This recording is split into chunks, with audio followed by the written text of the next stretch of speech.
Coach, it's such an honor to chat with you today. And you mentioned that, we celebrate Black history and we look back on the history that Black men and women have had and the impact that they've had in this society, in this culture, but there's such a future to look forward to as well. And so when you reflect, not just this time of the month, this time of the year, but every day as a Black woman, what comes to mind when you think of the history, but also what we're moving towards? Yeah, it makes me think back to a poem that Coach Hatcher used to share with us, and it's called "Their Little Eyes Are Watching." And I know there were times in my life where I saw African American women in a powerful position and looking in awe and in amazement.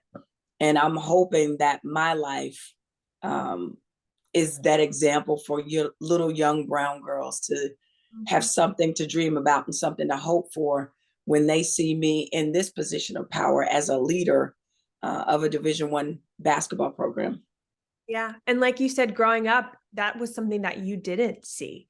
And so now being in that role, what a testimony to how far things have progressed, but also how much more work there needs to be done. So what have you experienced, just throughout your personal journey of what you've seen and what you've accomplished?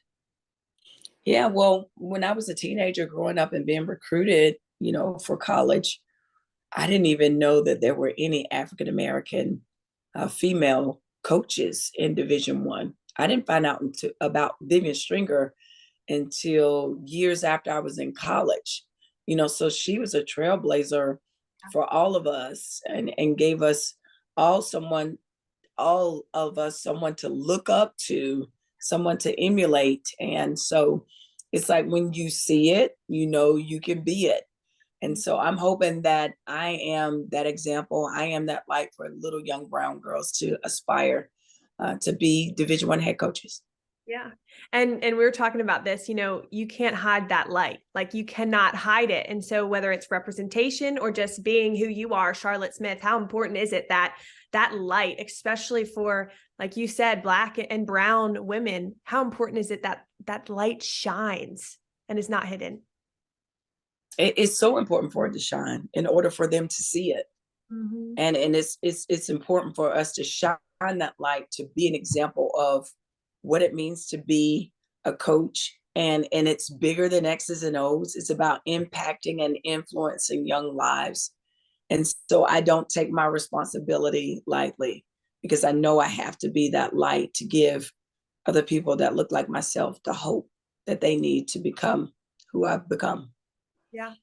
And another thing we chatted about was when we do look back at the history, I mean, just the kingdom, kings and queens, like you said, who have paved the way for you. And when you look back on your journey, who are some of the kings and the queens who have paved the way, in your life? Yeah. Well, she was never a coach. And her name is Alicia Hall Allen.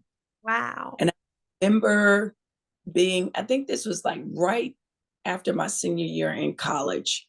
She worked for Nike in the grassroots program. Wow. She played under the great Vivian Stringer at Iowa. And I remember her presenting at the Nike, it was a tournament. And I remember sitting in the stage.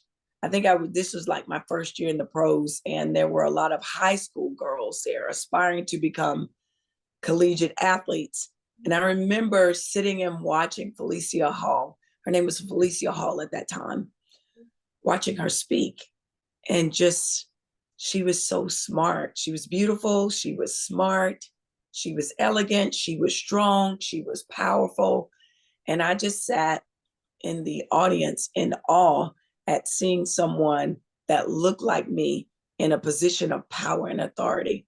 And so that was that light that sparked something in me to want to be something great so that other young African American girls could look up to me and want to emulate who I am becoming. And becoming. Wow. I love that you used the word becoming, because you're right. We're always growing, and you are in such an amazing position. Yes, you are a coach, but you're so much more than that. We've talked about what all the things you do and who you are and your purpose, but how are you now able to really download that light to the people that you do have in your sphere of influence? I mean, I watch you in all, if I'm being honest, so your impact is far and wide. So yeah, how awesome is that opportunity? It is really awesome. And I think what makes me relatable is my ability to be transparent. Mm, I always say that your transparency can be the key to someone else's victory. wow. And so that's why I wrote the book When Athletes Pray, because I wanted to be able to impact the young lives that I've been entrusted with. And I shared a lot of my struggles, Mm, because oftentimes we share our successes. But as a head coach, I think it's most important to share my struggles, the things that I've had to overcome, because that makes me more relatable yeah. to them. Yeah. And if you don't mind, what is one, I mean, everybody go get the book, right? That's listening to this, but just as a little teaser, I guess, what is one piece of adversity or just something that you've walked through in your life that you really have seen the fruit of, that something that was not good turned to good and be used for good to impact the lives of others? Yeah, I think the biggest thing that I've learned is, overcoming the identity crisis. Mhm. And I think that's something that every athlete probably struggles with, because we make the sport our God.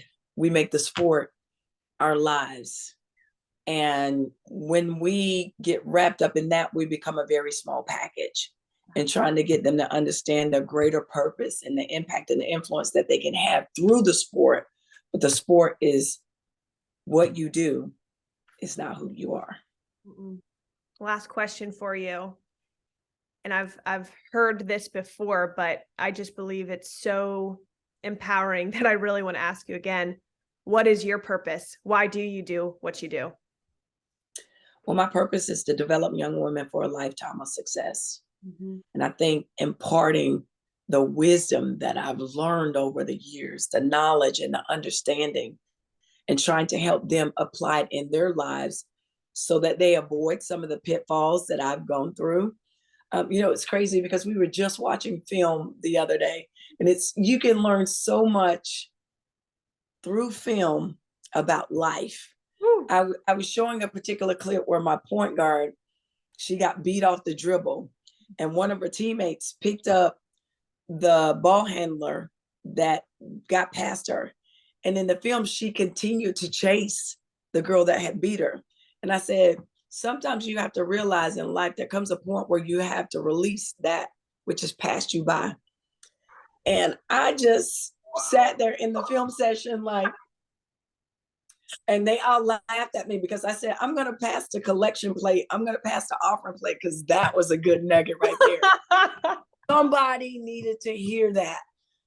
And that's what brings me the most joy as a coach, is being able to impart wisdom into the young people that I've been entrusted with through the game of sports.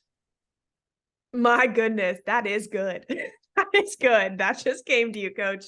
Wow, Yeah. incredible. It is such an honor to talk with you, of course, about the X's and O's and about basketball, but there's so much more there. So I'm just so thankful for your time. I'm so appreciative.